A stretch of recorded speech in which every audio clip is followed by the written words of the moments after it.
Ok, buenas noches con todos. Vamos a otra sesión de asesoría virtual. Vamos a continuar con lo que nos quedamos en la clase pasada, si no hay ninguna duda o inquietud de lo que han venido estudiando hasta el momento. No sé si tienen alguna inquietud o algo en que pueda cubrir ahorita.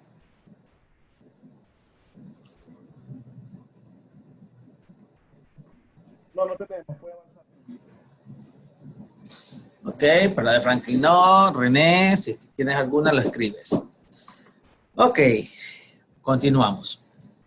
Voy a compartir pantalla.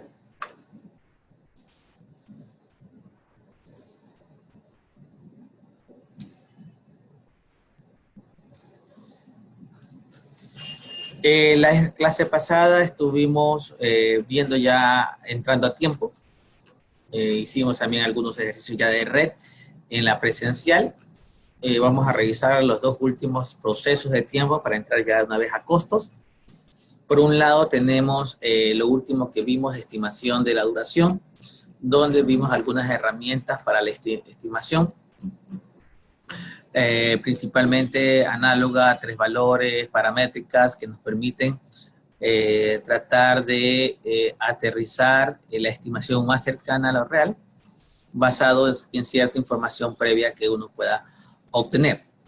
Existen herramientas matemáticas como tres valores o como paramétricas que tienen sus características. Acuérdense que la análoga es la menos exacta, que es básicamente una comparación con algún hecho igual o parecido previo que no es estadísticamente comprobado, o sea, no tiene una cantidad de eventos significativos que nos dé una probabilidad de exactitud de la estimación alta.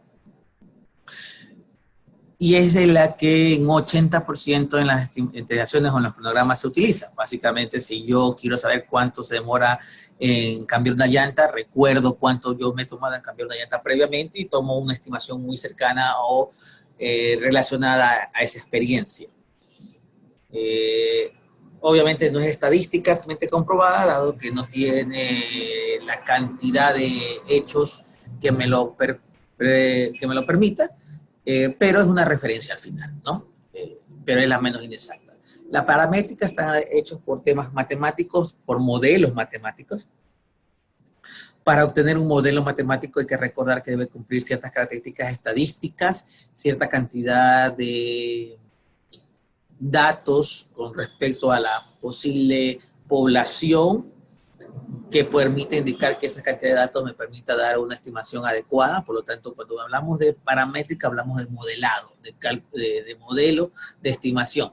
Y eso es una de las más exactas, ¿no? Al momento que utilizamos muchos datos, por decirlo así, que nos permita que sea estadísticamente adecuado, eso permite también indicar que la estimación y la incertidumbre de ese modelo es bastante corto, mucho más corto, obvio, que un análogo.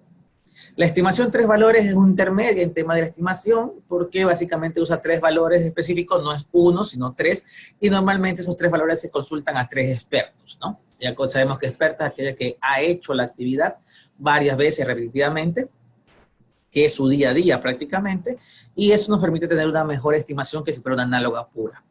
¿Ok? Son algunos modelos, también tienen el tema análisis de datos, análisis de alternativas, análisis de reserva, un tema importante, el análisis de reserva que nos permite a nosotros poder determinar, de acuerdo a la incertidumbre de la estimación que hemos hecho, que un porcentaje que nosotros podamos definir como reserva. No existe y para el examen, no existe una obligatoriedad de un valor para la reserva. Esto viene dado por algunos temas, ya sea por activos de los procesos de organización, o sea, un procedimiento previo, o ya sea por una imposición o necesidad del sponsor o de algún stakeholder. Justo lo que me preguntaba René ahorita, como puede ser por una activo del proceso de organización, un procedimiento previo, puede ser algo como decir, mira, en esta empresa todo va a un 5% de reserva, punto. ¿Ok? Puede ser que no haya una política como esa y puede ser que venga el sponsor y durante el proyecto diga, para este proyecto vamos a poner un 10% de reserva. Si no hay ninguna de las dos, queda a disposición del equipo de proyecto y normalmente pone una reserva de acuerdo al porcentaje o al nivel de incertidumbre que exista. Por ejemplo, ¿qué digo con nivel de incertidumbre? Bueno, yo no soy constructor, pero me dicen, estímese cuánto se demora en poner el techo falso. Bueno, como no soy constructor, quizás yo puedo darte una referencia más o menos, pero como no soy un especialista, seguramente tengo una incertidumbre grande, o sea, un temor o un porcentaje de que lo que dije no está bien. Por lo tanto, cuando más incertidumbre haya, normalmente el porcentaje de reserva es mayor. ¿Ok? Si yo soy especialista, por ejemplo, soy ingeniero eléctrico, yo te puedo decir, mira, aquí 20 metros de tendido lineal de cable no se demora más o menos unas 3 horas. Entonces, como yo soy más especialista en eso, significa que la reserva que ponga quizás sería solo un 5%, dado que la incertidumbre de ese dato que se da es mucho menor. Por lo tanto, el análisis de reserva, el porcentaje de reserva va de la mano o inversamente al nivel de incertidumbre de la estimación que se ha hecho. Si yo tengo estimación análoga, que sabemos que tiene mayor nivel de incertidumbre, seguramente el porcentaje de reserva es mayor. Si uso paramétrica, que es mucho más exacta, seguramente el porcentaje de reserva es mucho menor, inclusive es cero. Por si acaso, sí es posible tener reserva cero, ¿sí? Bueno, tienen herramientas como toma de decisiones y reuniones, que son ya temas genéricos, y a la salida lo que vamos a tener es la estimación. La estimación básicamente sería el valor, y recuerden que en un cronograma lo que se estima es la duración. Ya vamos a entrar a costos, donde vamos a ver el esfuerzo. Pero en el cronograma, que es tiempo, vamos a ver la duración. Por ejemplo, yo te puedo decir que el esfuerzo a hacer un informe son de 10 horas, pero la duración que te voy a dar yo para hacer ese informe es una semana. Son dos cosas diferentes. El esfuerzo es la cantidad de horas específica que le toma hacerlo y la duración es el periodo de tiempo que tiene para hacerlo. Entonces, si bien se demora 10 horas en hacerlo, yo te voy a pagar por las 10 horas, obviamente, que trabajaste específicamente en eso, te estoy dando una semana. Entonces, tú puedes hacer 2 horas diarias, tú puedes hacer los 2 primeros días 5 y 5, y a los otros 3 no haces nada, o te puedes hacer una combinación de esfuerzo con tal que llegues a la semana 10 horas. Puedes hacer nada de lunes a jueves y el viernes hacer las 10 de corrido. Entonces, ya depende de cada uno cuál sería la gestión. Pero la duración es el periodo que te doy de tiempo para hacerla y el esfuerzo es la cantidad de horas específicas que se toma para hacerlo. ¿Es posible que sean igual? Sí.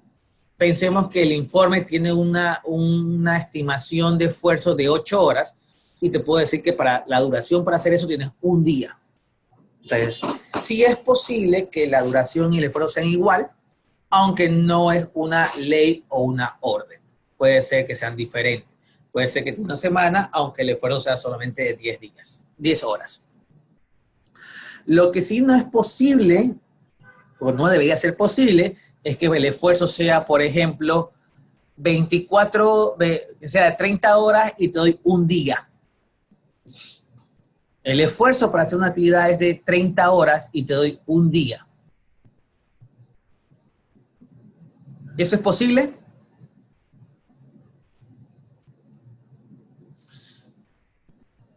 René dice que no. Franklin, ¿es posible? No, no es posible. En verdad sí es posible. ¿Cómo es posible? Aumentando los recursos. No pones uno, sino que pones 2 recursos, o pones 3 recursos, o pones 4 recursos. Eso se llama crashing. Crashing es cuando yo aumento recursos para reducir la duración de las actividades. Y eso sí es posible. Ahora, cuando hago crashing, tengo que tener 2 temas en mente. La uno, y lo vamos a ver que está más adelante, una vez vamos para allá. Dejémoslo ahí y ténganmelo ahí. De desarrollar el cronograma, bueno, básicamente es hacer el cronograma. Recuerden que el cronograma es una representación gráfica, recuerden esa parte, es una representación gráfica de la relación entre las actividades y el tiempo.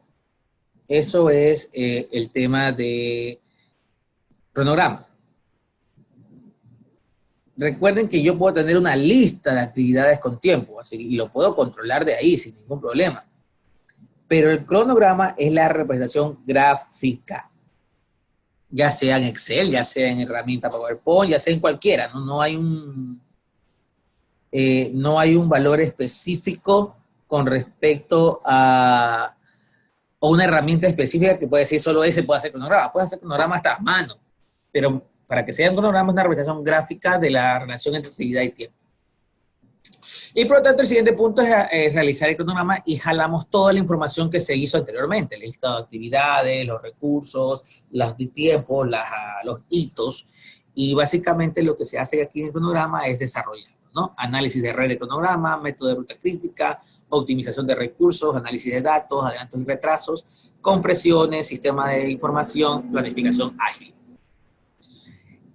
Vamos a ver algunas, ya se han visto, como análisis de red, método de ruta crítica, y un tema importante que ya lo comenzamos a ver en la sesión presencial, es trabajar la red, ¿no?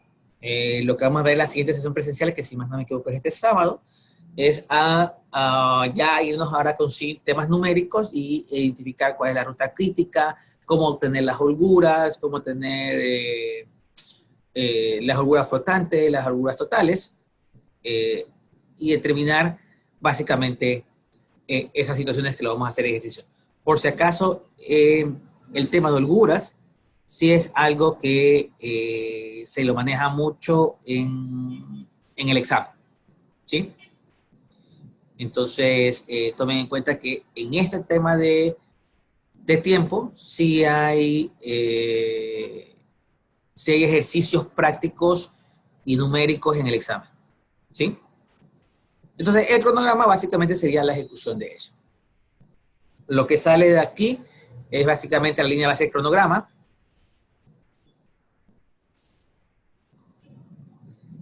El cronograma del proyecto.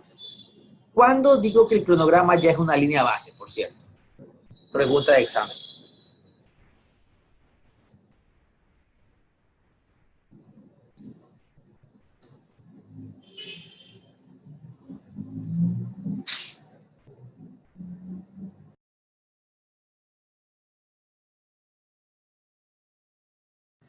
¿Cuándo se dice que el cronograma ya es línea base?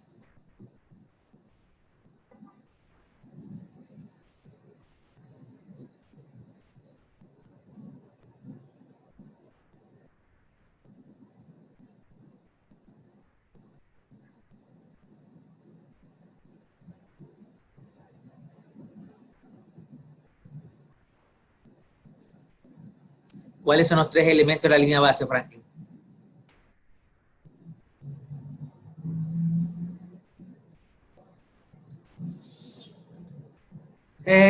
No necesariamente, porque yo puedo tener mi primer cronograma con actividades, secuencia, duración, enunciado y todo, pero no sé si les ha pasado a ustedes que cuando hacen su primer cronograma, lo que no cuadra es la duración del proyecto. Acuérdense que EDT y diccionario de EDT y eso de ahí son alcances, no son tiempo. No sé, y llegamos a un ejemplo muy vivible. Cuando hago mi primer cronograma, no sé si a ustedes les ha pasado, qué tanto ese cronograma se cumple con el acta de constitución. Es decir, el sponsor inicialmente cuando pensó y me entregó el proyecto me dice, no, mire, esto en 3 meses sale, y tú cuando planificas te das cuenta que en 3 meses no sale.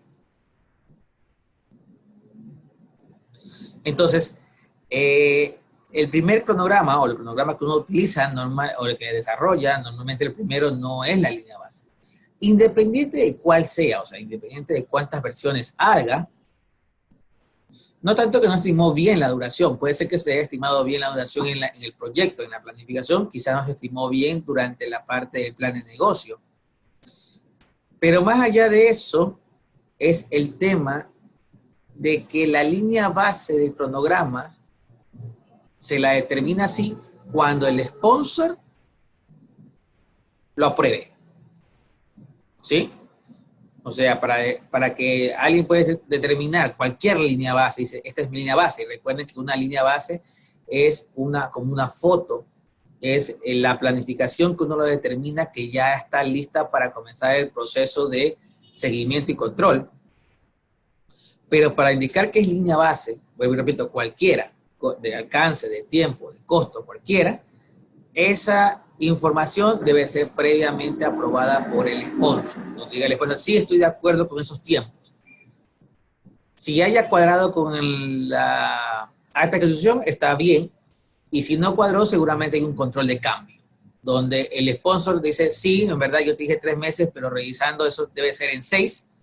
Te apruebo el control de cambio y te apruebo la línea base. ¿Ok? Entonces tomen en cuenta que la línea base se determina cuando el sponsor dio el OK. De ahí tenemos el cronograma del proyecto, datos de cronogramas, calendarios, que son calendarios de los recursos, solicitud de cambio que puede haber existido y actualizaciones del plan y de los documentos. ¿Sí? Básicamente la mayoría de las herramientas la hemos visto, pero hay una herramienta que quería verlo con ustedes, que sería la herramienta de compresión de cronograma. Y esa es una de las herramientas que más se usan, porque básicamente cuando... bueno, antes de entrar allá, veamos esta herramienta de aquí. Por un lado, aquí vamos a ver, y aquí ustedes pueden revisar, lo pueden revisar a detalle después, el tema de cómo calcular la ruta crítica, cómo calcular las holguras, lo pueden leer, y eso vamos a hacer ejercicio presencial. Pero más abajo tenemos la optimización de recursos. ¿Y qué es la optimización de recursos? Normalmente en Project, que quizás son las redes que más hemos usado, cuando un recurso tiene planificado más tiempo del que está acordado ese recurso, se llama sobrecarga. ¿Sí? Repito, cuando un recurso tiene planificado más tiempo del que fue acordado ese recurso, se llama sobrecarga. ¿Y por qué digo del acordado? Porque cuando uno levanta recursos, ¿sí? Cuando uno levanta los recursos o lo identifica, cuando lo hace, uno puede decir, yo necesito, no sé, un PM al 50%. Entonces, las horas que él tiene planificado en el día son 4 horas. ¿Qué pasa si yo le pongo actividades por 5 horas? Ok, él está sobrecargado. ¿Por qué? Porque tiene más duración de lo que fue estimado que haga. ¿Qué pasa si un recurso está por 6 horas y tiene 7? Él está sobrecargado. Ahora, ¿qué pasa si una persona tiene 8 horas o 6 horas, pero tiene 10 actividades? En verdad que no podemos determinar si está sobrecargado, porque no es por número de actividades, sino por horas. Si cada actividad toma 10 minutos, así tenga 10, él va a tener máximo 1 hora y media de uso y al final no está sobrecargado. Entonces, un recurso está sobrecargado cuando la planificación le ponemos más tiempo del que él está planificado para hacer. Si tiene planificado 4 horas porque está al 50%, solamente puede estar manejando 4 horas. Por lo tanto, puede existir la sobrecarga de recursos. Y en esa sobrecarga de recursos, para el PMI y incluso para el Microsoft Project, Microsoft lo pone con rojo para que uno pueda identificar qué recursos están sobrecargados. Porque si un recurso está sobrecargado, lo que dice es que es posible que el cronograma se destruya porque a esa persona tú le diste más carga de lo que podría dar. Entonces, si tú dices, yo tengo una persona que le pongo 12 horas diarias y él solo trabaja 8, seguramente se puede retrasar en la actividad y eso retrasa todo mi cronograma.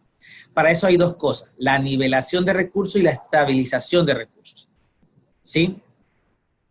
Son 2 temas iguales donde lo que intentan es que los recursos no estén sobrecargados. Si tengo 2 tareas a la vez, trato de moverlas. Si tengo una tarea que se maneja mucho tiempo, pongo más recursos.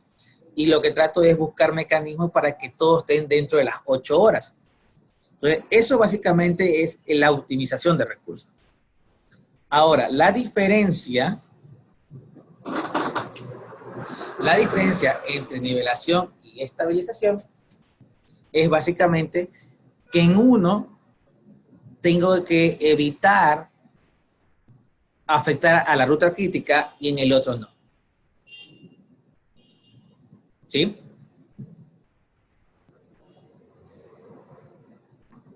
En la estabilización de recursos, como ven aquí, no se debe afectar a la ruta crítica. ¿Qué significa eso? Cuando yo hago estabilización de recursos, si alguien dice, señor, en el examen, nosotros requerimos que usted haga una estabilización de recursos. ¿Cuál de las siguientes opciones puede pasar? Que el tiempo del proyecto se mueva, que requiera más personas, que requiera más tiempo, etcétera. Como no puedo afectar la ruta crítica en una estabilización de recursos, lo que significa que el tiempo del proyecto de financiación no va a verse afectado. Cuando hago nivelación de recursos, que es la otra opción, sí es posible que se vea afectado porque no me limita a no topar la ruta crítica. En otras palabras, en caso que me digan que yo puedo hacer nivelación de recursos, me está diciendo que al mismo tiempo yo puedo afectar la ruta crítica. Si me dicen que yo tengo que hacer estabilización de recursos, significa que no puedo afectar la ruta crítica y que no podría variar la duración del proyecto. ¿Ok? Eso con optimización de recursos. Mucho ojo con eso. Básicamente algo como esto. ¿Listo? Aquí está la misma persona, SUE, tiene 8 horas, 8 horas. Hay que quitar la sobrecarga y lo que están haciendo es que esa actividad de SUE, la B, la mueven.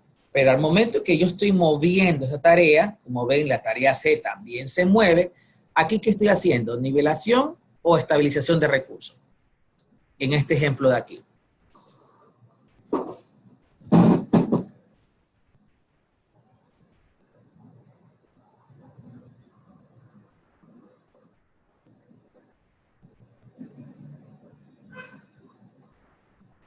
Muy bien, René. Están haciendo nivelación de recursos porque están afectando la ruta crítica del proyecto.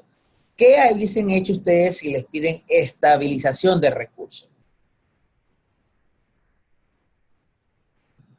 En el mismo caso, que sabemos que SUE está sobrecargado, y te dicen, haga una estabilización de recursos, no una nivelación. Como nivelación, movieron y ya no está sobrecargado SUE porque en los días diferentes todos tienen 8 horas. Pero si le dicen que sea estabilización, ¿qué podrían hacer ustedes?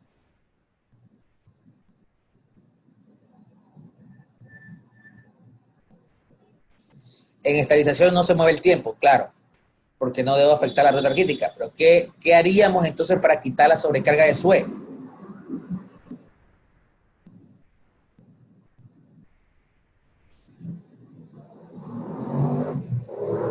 Bajo recursos. ¿Qué es bajo recursos?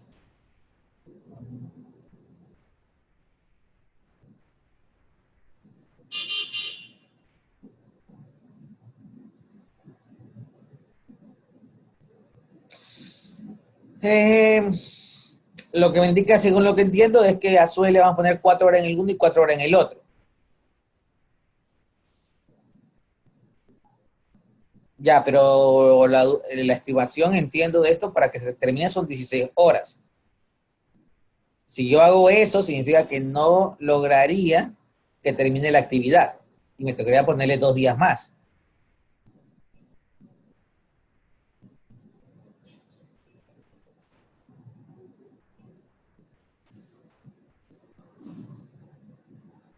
Toma en cuenta que el esfuerzo, según lo que está aquí, poca información, es 16 horas.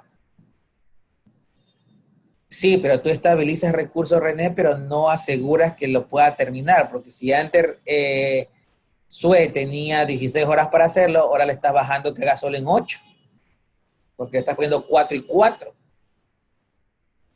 Esa no es la opción más óptima. Es correcto, pero quizás no es la más óptima. Es posible, pero no es la más óptima. ¿Qué otra cosa podemos hacer para hacer estabilización de recursos y al mismo tiempo cubrir lo que está ahí? Imagínense que es el examen, así se lo ponen.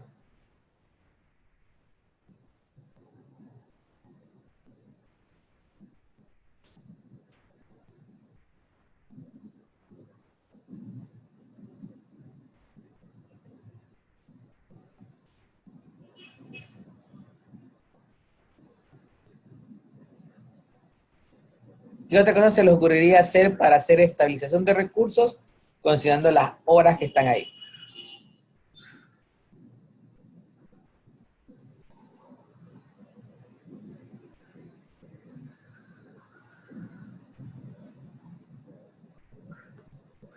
Si no hay más restricción, una cosa que se podría hacer es que aumentamos un recurso. No sé, María, no sé, Pedro. Entonces, Tom estaría con 8, Sue con 8, Pedro tomaría esa acción de B de Sue y Tom cogería la 8 el siguiente día. Eso también se podría hacer, un cambio de recursos haciendo estabilización. No afecté a la ruta del proyecto, al tiempo del proyecto, pero al mismo tiempo quité la sobrecarga de Sue. ¿Sí me hice explicar?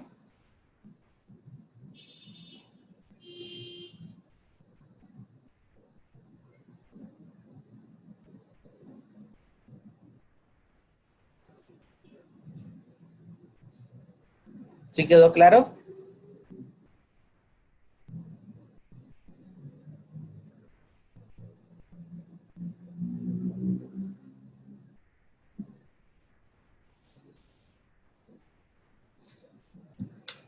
Ok, déjame ver si logro sacar acá. Aquí está ya la plumita.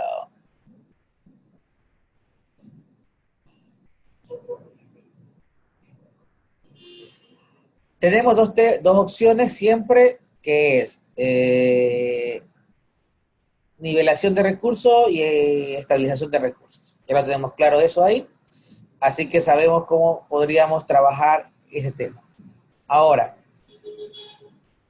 un tema importante, en una nivelación de recursos yo no debo afectar a la ruta, puedo afectar a la ruta crítica y una estabilización de recursos no la debo afectar.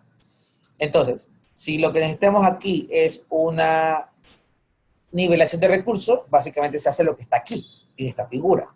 ¿Qué es lo que hace esta figura? Como ven, tengo dos tareas el mismo día, donde en una tarea está Tom y Sue con 8 horas, y hay otra tarea donde está solo Sue con 8 horas. Si tú analizas y sumas, a Sue ese día tendría 16 horas, ¿verdad? Entonces está sobrecargado, que significa que es muy probable que no alcance. ¿Sí? Una de las tareas no la termina. ¿Y qué va a pasar con eso? Como ven, la actividad C depende de las dos, significa que todo el proyecto hacia adelante se va a retrasar. Y ahí es cuando se daña el cronograma. Nivelación de recursos.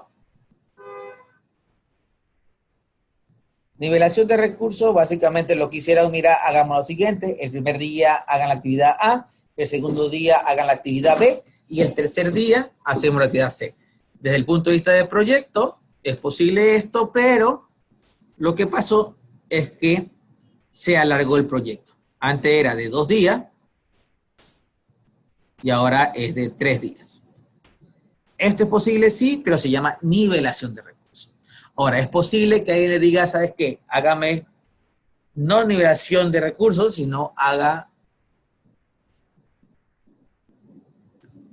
estabilización de recursos. En el caso de hacer estabilización de recursos, lo que te dice es, quita la sobrecarga, pero no te pases de estos 2 días. ¿Ok? Entonces, para eso, una opción que decía René es básicamente no le digamos 8 horas y ponemos 4. Sí, es verdad que con eso podemos reducir y ella no va a estar sobrecargada, pero también es verdad que le estamos reduciendo el tiempo de las tareas y es probable también que no lo cumpla. Recordémonos que en la planificación no porque yo lo bajo eso va a funcionar, ¿eh? Tiene que cuadrar con la parte física o real. La otra opción es que en este de aquí, que está Sue, no lo deja Sue, sino se lo ponga, no sé, a Luis. O sea, haga un cambio de recurso. ¿Sí? Al momento de hacer eso, Tom estará 8 horas, Sue también hasta ahora, Luis, que lo toma a cargo, estará 8 horas, y Tom el siguiente día estaría 8 horas. Por lo tanto, se quitó la sobrecarga y al mismo tiempo no aumenté el tiempo del proyecto. ¿Quedó más claro?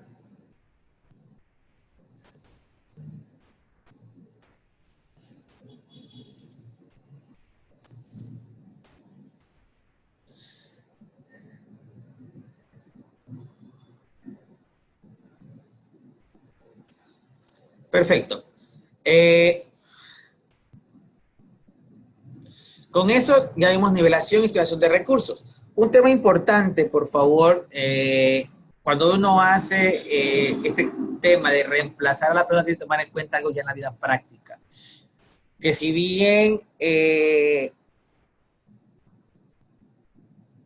matemáticamente esto cuadra, ya en la práctica hay que revisar las capacidades de Luis con Sue, si son iguales, si en verdad podría hacerlo. Por ejemplo, imagínense que Sue es un eléctrico y Luis es un mecánico. Dice, no, tranquilo, cuadró. Es decir, ya no está sobrecargado Sue y le di esa actividad que era de Sue a Luis. Pero Luis es mecánico, no la puede ejecutar. Así que tomen en cuenta en la vida práctica que es necesario ver que el reemplazo del recurso tenga un mismo perfil. ¿Ok? Un mismo perfil no solamente desde el punto de vista técnico, incluso un mismo perfil desde el punto de vista de experiencia. Digamos que eso es un eléctrico de 20 años y Luis es un eléctrico que recién entra. Lleva un año. Seguramente la duración del trabajo de Luis no va a ser igual que la de Sue. Así que tomen en cuenta eso para la ejecución de estos procesos de nivelación y los procesos de estabilización. ¿Ok? Bueno, análisis de escenarios, que son simulaciones, otra cosa que se puede hacer. Aquí entra el concepto de Monte Carlo, qué pasa si. Aquí entraba lo que era PER anteriormente, cuando había 3 escenarios, el optimista, el pesimista y el más probable. Ya eso normalmente no se usa, incluso Project eliminó eso dentro de su herramienta, pero también se puede utilizar. Y aquí esto es un gráfico de PER, donde me permite de cierta manera identificar cuánto sería el porcentaje. Por ejemplo, esto es un proyecto, si ven aquí, el mayor porcentaje que está aquí, voy a dibujar para verlo un poco más a detalle.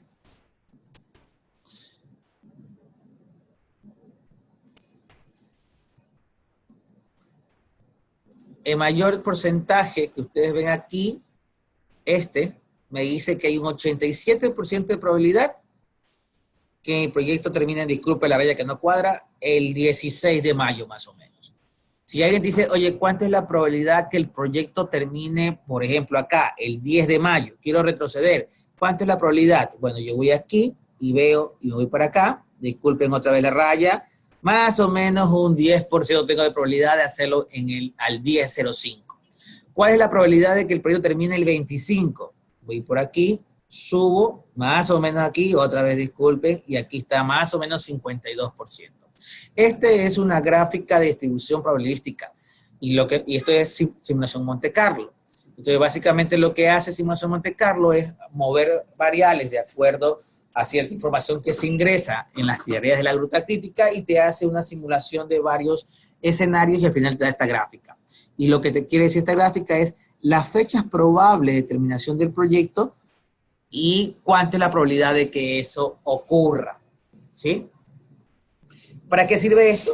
Para dar una referencia a las gerencias de más o menos cómo va a ir trabajando o cómo se va evolucionando.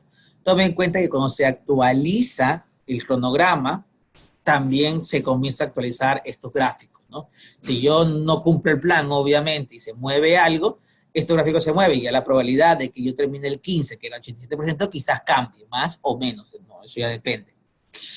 Me preguntan, mire, el 20%, ¿cuál es la probabilidad que el 20% culmine? Bueno, entonces voy acá, veo hasta dónde llega y me voy para acá. Mira, tengo una probabilidad del 76-77% que termine el 20 de mayo. ¿Ok? No sé si se entendió. No sé, Franklin, tú que estuviste en el examen, si hubo en tu examen un ejercicio de esto. En el mío nunca hubo. Esto lo vimos más en riesgo, cuando certifiqué de riesgo, que usan también el tema de Monte Carlos. Pero no sé, Franklin, si cuando tuviste el examen hubieron ejercicios de estos, ¿no? Pero es así como se lo analiza. Sí, sí, había un ejercicio parecido, uno o dos parecidos. ¿Para tiempo o para riesgos? Tiempo. Para tiempo.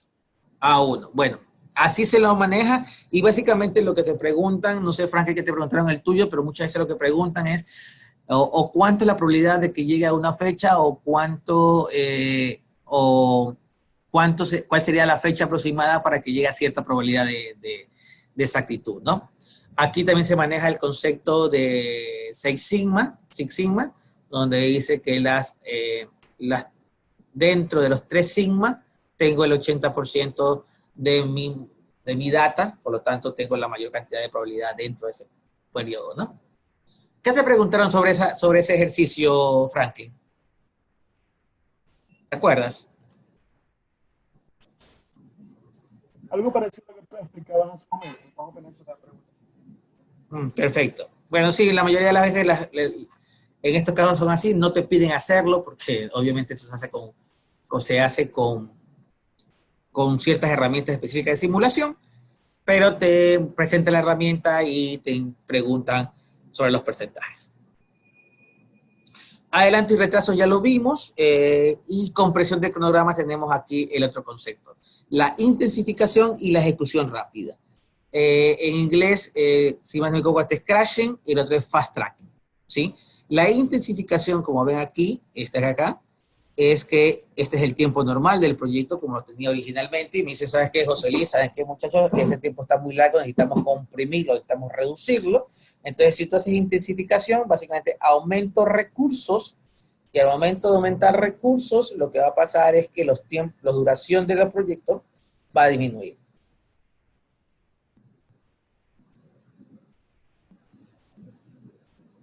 ¿Ok?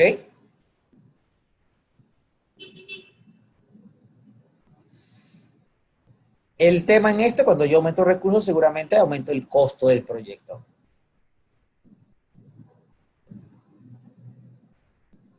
Eso con intensificación. Ejecución rápida, básicamente, como ven, usan los mismos recursos, solo que en vez de esperar que la tarea 1, por decirlo así, o la A, que era del 1 al 5, culmine, y de ahí comenzar la tarea B del 6 al 10, lo que hace es que la tarea B se adelanta un par de semanas, un par de bloques, y con esos adelantos logra que el tiempo final del proyecto disminuya. Por lo tanto, esta variación de aquí hasta acá y esta variación de aquí hasta acá es lo que yo gané haciendo cada una de las técnicas respectivas, ya sea intensificación o ejecución rápida. No sé si tienen una pregunta con eso.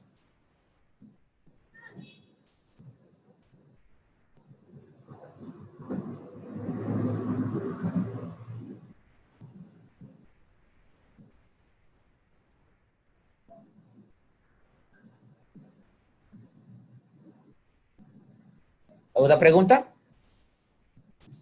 Continúo. Déjenme borrar aquí.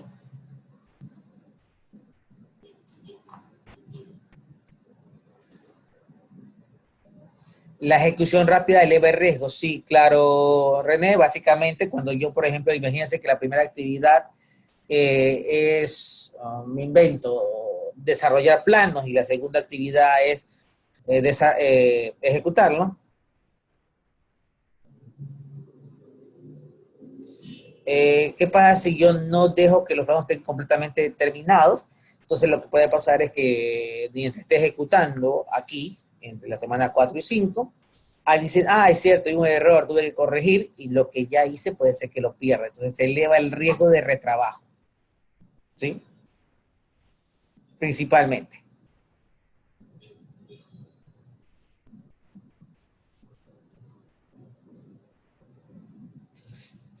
Ok, continuamos. En tema de ágil, planificación de liberaciones, que estos básicamente son los reliefs, son las fechas en las cuales se entregan los paquetes correspondientes ya a un desarrollo para ejecución.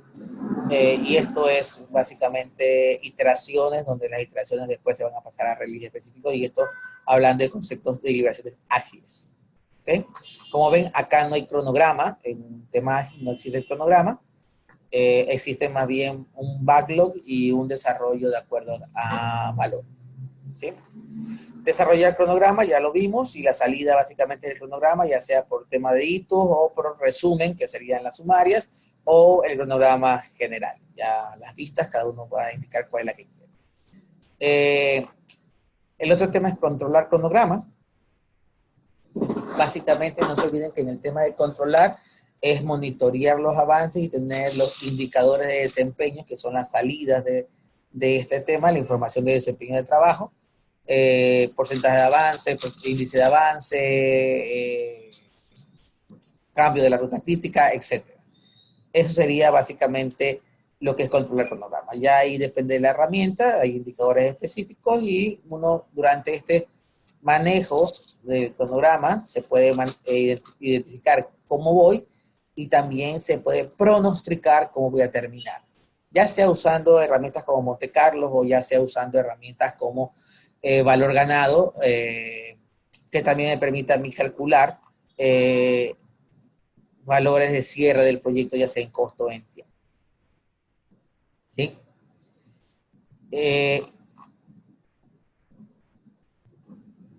Esto es la gráfica con respecto a análisis de datos, gráfica de trabajo pendiente de iteración. Esto también es como más ágil, ¿no? Es un indicador ágil con respecto al desarrollo de las historias de usuarios, que básicamente la manejan ahí. Y cualquiera que sea la metodología, ya usas ágil o usas clásico o usas waterfall, lo importante en control es manejar los indicadores que se manejen cada uno de ellas y informar sobre los mismos. ¿Sí? Con eso terminamos tiempo en la parte teórica. No sé si alguien tiene alguna duda, inquietudes, alguna pregunta.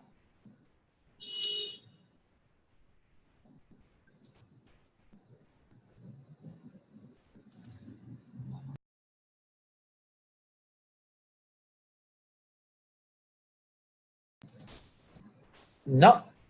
Ok, entremos a costos. Costo es la tercera variable y una también de las principales que durante la ejecución del proyecto la preguntan. ¿Ok? Básicamente, un gerente normalmente pregunta cómo va el proyecto y las dos variables que quiere escuchar es tiempo y costo. Por lo tanto, es importante determinar la variable costo y también monitorearlo. Correcto. Dentro de los procesos de costos, acá son pocos, por decirlo de una manera. Hay áreas que tienen muchos más procesos. La planificación de la gestión del costo, que es uno de los procesos que hay en todos, que es planificar cómo voy a hacer. De ahí tengo estimar los costos parecido a la estimación de la duración. Usan incluso herramientas muy parecidas o iguales de estimación, solo que ahora en vez de poner día u horas, se pone dólares. Por otro lado, tenemos la determinación del presupuesto, que es básicamente el presupuesto final o el presupuesto con que va a arrancar, al igual que el cronograma. A la salida de esto tiene la línea base de costo. Nuevamente, como línea base, de lo que hemos hablado de línea base es todo aquel momento, ya sea de cualquier variable, en la cual el sponsor dice, sí, así nos vamos, ¿no? Independiente a lo que en el acta indicó. Puede ser que en el acta dice, te voy a dar $100,000, y ya cuando comenzamos a planificar, sabemos que 100,000 no nos alcanza. Entonces, tiene que ser un control de cambio para que registre ese cambio y analice el impacto del cambio. Y por otro lado, eso me aprueba la línea base de costos, si fuese el caso. ¿Ok? Tomen en cuenta que con esta línea base de costos, básicamente se comienza a comparar de ahí en adelante que todo lo que estamos haciendo estén dentro de los costos estimados, que es la idea final con respecto a esto. ¿Ok? Y por último, controlar costos. Volvemos al concepto de controlar. Controlar básicamente es llevar, evidenciar, documentar, presentar, analizar los indicadores, la información de desempeño del trabajo, ¿no? Una vez que yo los analizo, los levanto y todo, obviamente tengo el pronóstico, a dónde espero llegar con respecto a esto. Y también tengo básicamente solicitud de cambio y actualización de la documentación que es posible que se dé. ¿Ok? Básicamente en ese tema no hay mayor pierde. Hay algunas técnicas de estimación. Normalmente la estimación que se recomienda durante el desarrollo del proyecto de estimación bottom-up, o sea, de abajo hacia arriba, donde la estimación se hace desde las tareas, que ya la obtuvimos en tiempo, hacia la parte superior, que sean entregables o etapas, y normalmente cuando estima las tareas, la parte superior se vuelve la sumatoria de las tareas en sí. Por lo tanto, el desarrollo del presupuesto, voy a pasar plan porque ya digamos que el plan lo hemos visto en todos, es el mismo hecho de tener el plan. En la estimación de los costos, tenemos herramientas como juicio de expertos, estimación análoga, paramétrica, estimación ascendente, que vuelvo y repito, de abajo hacia arriba, que sería que estimo por tareas, y después que estimo por tareas, la sumo. Análisis de datos, sistema de información para división, que sería software, un software que utilizamos para esto, y toma de decisiones. Votación, básicamente, ¿no? La salida de estimación de costos, bases de la estimación, cada vez que le hablen sobre bases de estimación, por si acaso, es el respaldo del porqué de la estimación, ¿sí? Se usaron las herramientas análogas a tres valores o paramétrica, básicamente sería la fórmula o la duración con respecto a lo que se calculó, ¿no? Entonces, esas serían las bases de la estimación, ya sea en costo o en tiempo. Y las actualizaciones de los documentos.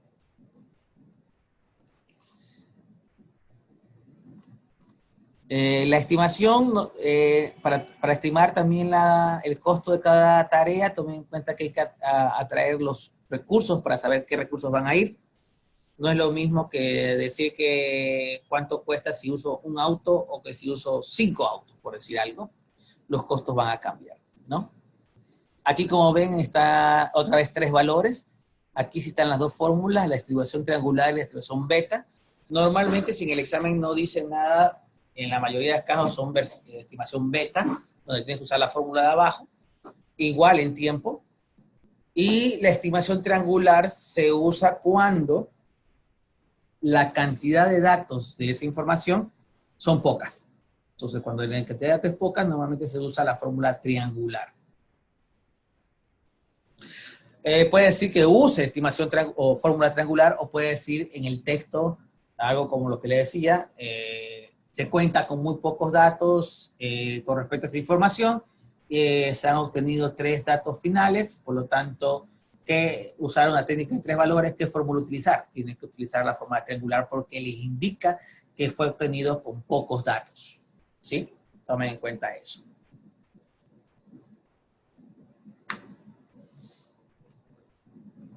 Una vez que estiman la duración, el costo de cada tarea, después viene a determinar el presupuesto. Y aquí tenemos algunos temas interesantes como las herramientas juicio de expertos, costos agregados, reservas, conciliación del límite de financiamiento, y eso básicamente es el financiamiento que se requiere, y el financiamiento de por sí. De esta parte, la parte más interesante es el tema de las reservas. De esto sale el presupuesto. El presupuesto, que sería la salida del tema, tiene 3 partes, ¿sí? Y aquí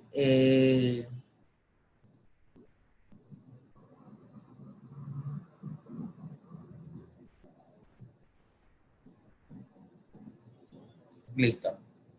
Y esta sería la tabla que quería ver con ustedes. El presupuesto del proyecto es igual a la línea base de costos más la reserva de gestión. La reserva de gestión es aquel valor que uno deja determinado, ya sea otra vez por activos de los procesos de organización o ya sea por decisión del grupo, para poder atender cualquier novedad que no se vio durante el plan. O sea, la reserva de gestión es para cualquier imprevisto, ¿sí? Simplemente no lo vi, no me di cuenta que me faltó esto, no lo identifiqué, ok, tengo la reserva de gestión para utilizarla para esos casos. La reserva de gestión se utiliza siempre y cuando se haya aprobado un control de cambio. La línea base de costo, que es igual a la cuenta de control. ¿Qué es la cuenta de control? Es la cuenta contable, ¿sí? Normalmente es la cuenta del proyecto. Es igual que la línea base del costo.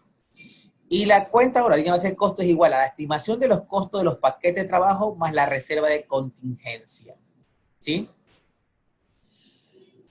La estimación de los paquetes de trabajo es básicamente la estimación de las tareas indicando por tarea cuánto me costaría el recurso, el material, la mano de obra, consumibles, etcétera. Y a eso le sumas la reserva de contingencia. ¿Qué es la reserva de la contingencia? La reserva de contingencia es aquel valor que uno determina para poder atender riesgos. Cuando lleguemos a riesgos vamos a ver a detalle, pero básicamente cuando uno hace una estimación de riesgos o un análisis de riesgo, una variable que se identifica es la reserva de contingencia. Es ese valor de dinero que uno tiene disponible en caso de que el riesgo se dé. Entonces, para que uno utilice ese dinero, hablado que se llama reserva de contingencia, lo que debe pasar es que el riesgo se dio. Una vez que el riesgo se dio, y ahí vamos a hablar de un concepto disparador más adelante, cuando el disparador nos confirme que el riesgo se dio, básicamente ahí tenemos la oportunidad de usar esa reserva de contingencia. Tome en cuenta que la reserva de contingencia es de aquellos riesgos que se hayan identificado, ¿sí? Pero puede ser que se haya producido un riesgo que no lo identifiqué, no lo vi. Como no lo vi, eso es un imprevisto y se usa la reserva de gestión. Y la estimación de costos está igual a la estimación de los costos de las actividades más la reserva de contingencia de las actividades.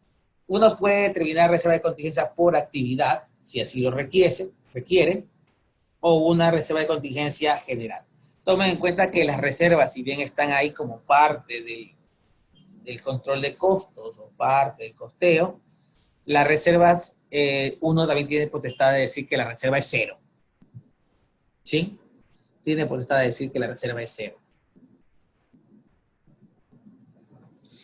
Así es como se compone el presupuesto del proyecto. Por lo tanto, estimamos las actividades, colocamos reserva por actividad, eso se llama estimación de paquete de trabajo, a eso le sumamos la reserva de contingencia, eso se llama línea base. La línea base es la que debe ser controlada por el PM, por lo tanto, la línea base corresponde a las tareas por los paquetes de trabajo más la reserva de contingencia. Y a la línea base se le suma la reserva de gestión y tiene el presupuesto. La reserva de gestión se la puede utilizar cuando hay un control de cambio aprobado por el sponsor y autorizando, obviamente, tomar ese dinero. Y la reserva de contingencia es aquel que se calcula del análisis de riesgo y básicamente es aquel valor que uno puede utilizar para poder, atender si un riesgo ocurrió. ¿Sí? Es así como se maneja esta estimación o esta estructura de costos. No sé si hay una pregunta en ese caso.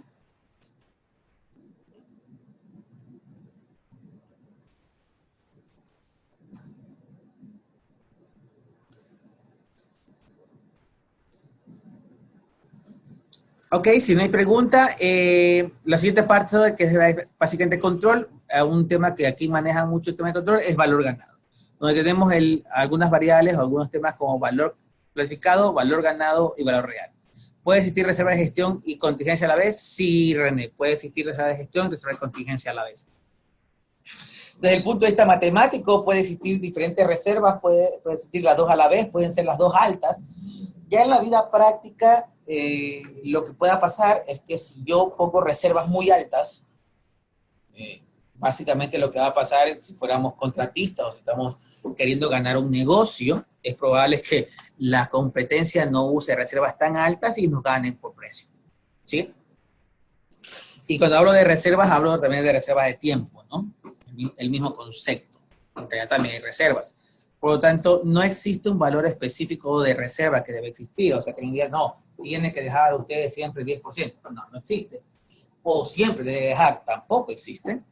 Por lo tanto, no hay un requerimiento en ese tema. Ya dependerá del proyecto, de la decisión de la compañía, etc. ¿Sí? El análisis de datos o análisis de valor ganado son unos índices que a mí me va a permitir, y voy a ir por acá, a identificar con mi planificación, que es esta curva que está en medio, cómo va mi curva de costo o mi curva de valor ganado con respecto a eso y poder determinar si el proyecto está adelantado, retrasado, incluso hacer proyecciones de cómo va a culminar el proyecto dentro del concepto de costo. ¿Ok? Excel Project ya lo incorporó dentro de sus herramientas.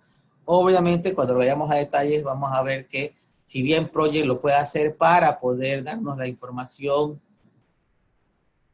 del caso, de los cálculos, deberíamos ingresar cierta información para que él pueda calcular. Si la información no la agrego, obviamente no puede calcular, y si no puede calcular, obviamente la información que nos manden indicadores de valor ganado no es la adecuada. ¿Ok? Y esta es la curva que le llaman en algunos casos curva S, donde me permite identificar básicamente de manera gráfica cómo van los comportamientos de este concepto de valor ganado. ¿Okay? Por tema de tiempo, quedaríamos ahí. No sé si hay alguna duda. En la siguiente sesión vamos a hacer ejercicios de ruta crítica, ya ejercicios matemáticos, y también vamos a hacer ejercicios de valor ganado. Esos dos hay en examen, así que lo vamos a ver. ¿Alguna duda, inquietudes, preguntas?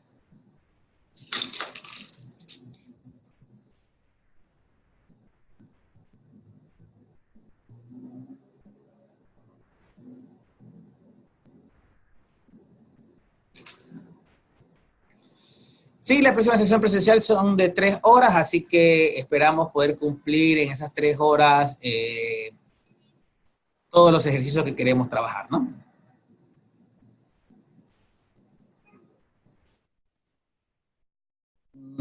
Para la siguiente sesión espero que lleven ya estudiado, leído, porque también vamos a hacer ejercicios de simuladores, es necesario ya trabajar con ellos, pero vamos a tener que hacer ejercicios, espero, de esto.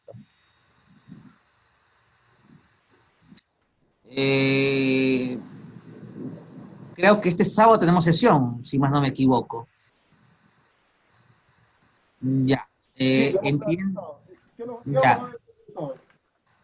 Ya, seguramente después vendrá el plan de sesiones del mes de marzo.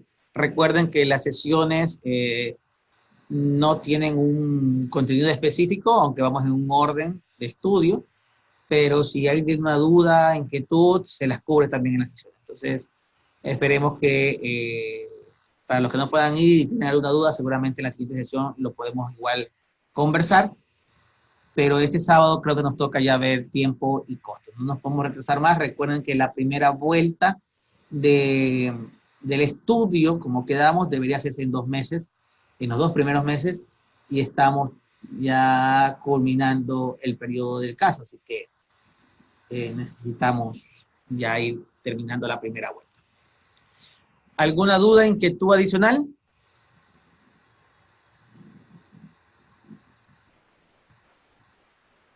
No, profe, no hay duda. Listo, muchachos, les agradezco mucho. Estamos viendo la siguiente sesión. Después subiré la grabación y cualquier cosa que necesiten, estamos conversando. Muchas gracias. Ok, gracias.